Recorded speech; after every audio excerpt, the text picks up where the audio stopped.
তারা হয়তো এই হাদিস জানে না, আল্লাহ পাক ওদের কানের মধ্যে আমার এই হাদিসটা যেন পৌঁছে দেন, আমিন। নবী সাল্লাল্লাহু আলাইহি ওয়াসাল্লাম বলেছেন, আমি মেরাজের রাতে যখন গিয়েছি তখন এক শ্রেণীর মানুষকে দেখেছি, ওদেরকে শাস্তি দেয়া হচ্ছে। কি শাস্তি?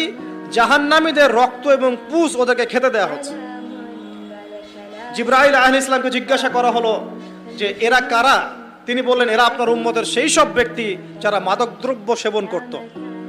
আল্লাহ রাব্বুল আলামিন তার হাবিবের মাধ্যমে জানিয়েছেন, যখন কোনো মুসলিম মাদক সেবন করে বা কোনো ব্যক্তি মাদক সেবন করে তখন 40 দিন তার নামাজ কবুল হয় না।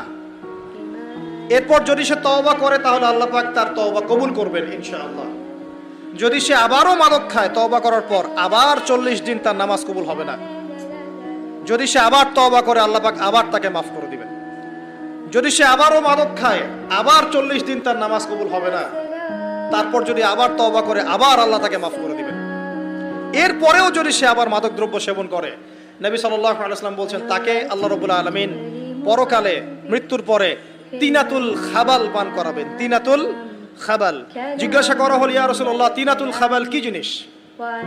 নবী সাল্লাল্লাহু আলাইহি ওয়াসাল্লাম উত্তর দিচ্ছেন, এটা হচ্ছে জাহান্নামীদের রক্ত, মাংস, এগুলো পুড়ে পচে যে রসটা বের হবে, এটা হচ্ছে তিনাতুল খাবাল।